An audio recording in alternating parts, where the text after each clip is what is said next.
Film hollywoodien, années 90, famille nucléaire. Nous avons dans cette famille, que l'on a vu des centaines de fois dans un certain nombre de films, deux visions de l'amour qui se toisent.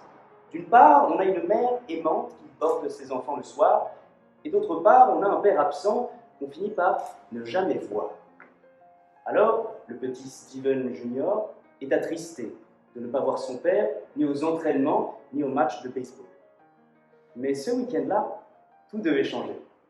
Car il avait promis que, pour la grande finale, il allait être présent. Et alors, avec la joie de Steven Junior, avec la fierté de savoir que son père le regarde là-haut, certainement lorsqu'il va jouer, il frappa la balle. Le plus beau coup qu'il ait jamais fait. Elle part, ses amis courent. Home run. Il fait gagner son équipe. Et là, avec le fruit du hasard, la balle redescend. Et elle vient se loger là où son père devait se trouver. Mais il n'y voit qu'un siège vide. Vide comme l'amour que lui porte son père, vide comme les efforts qu'il est prêt à faire pour son fils. Et alors, c'est bafoué, humilié, sanglotant qu'il va voir sa mère pour chercher un petit peu de réconfort. Et il lui dit, pardon, tu vois bien, mon père ne fait même pas l'effort de venir. Il ne m'aime pas. Et ne sachant plus trop quoi dire face à la vérité cuisante de cette information, elle fait ce que font les parents.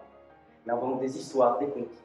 Celui du Père Noël qui met les cadeaux sous le sapin alors qu'on s'est endetté pour les payer. Celui de ce spectacle de fin d'année qui au fond était pas si mal. Ou celui de ce père absent qui aime ses enfants, hein, mais autrement. Désolé pour les gens dans la salle qui croyaient encore en ces contes enfantins. Parce qu'au fond, la mère, elle le sait, l'amour, c'est toi seul qui l'éprouve, c'est toi seul qui l'inspire, par tes actes. C'est chaque jour un éternel recommencement de prouver à l'autre que tu l'aimes, par les actions, par l'intention de lui faire plaisir. Alors, je vous ai vu, certains parents dans la salle, et monsieur le proviseur également peut-être, tiquer sur ce spectacle de fin d'année qui au fond était vraiment pas si mal. Je veux dire, vous l'avez organisé, ça devait être tout à fait sympa. Mais en disant ça, on vient peut-être certainement confirmer la thèse qui est la mienne. Si vous ou certains parents sortent de ce spectacle incroyable, il faut se le dire, il faut le dire aux Français et aux gens de ça. Aux Français, il faut le dire. C'est bien parce que vous les aimez, ces enfants. Vous les chérissez comme les vôtres.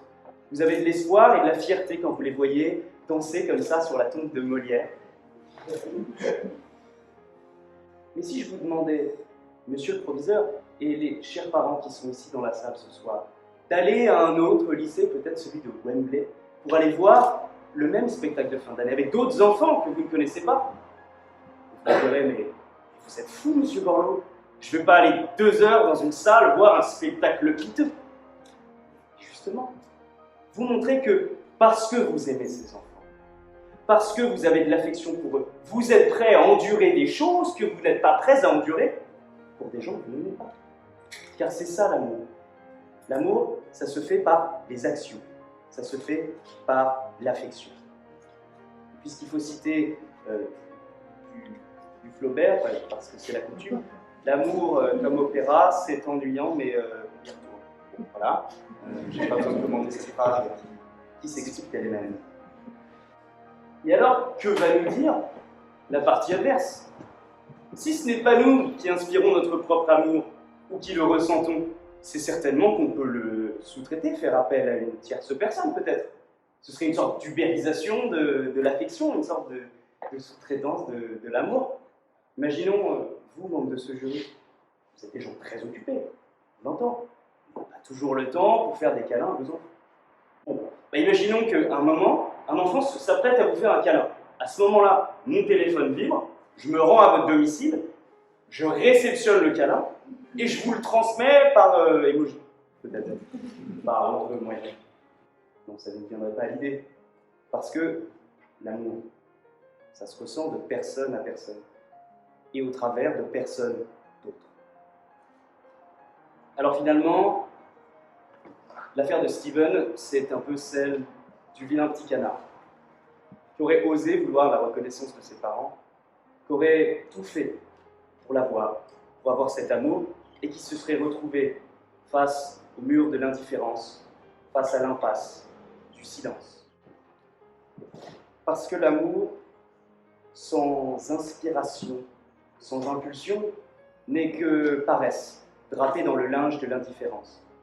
Et M. Cook s'attendait à ce que je cite le code civil, mais pour lui, grand bandit, je citerai le code pénal.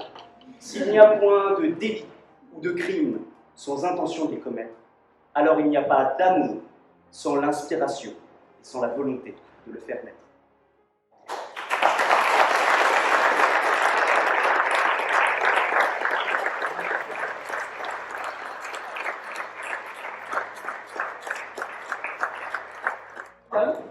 Je vais commencer la question. Alors, vous avez choisi une acception de l'amour plutôt filiale, père-enfant, enfant-père.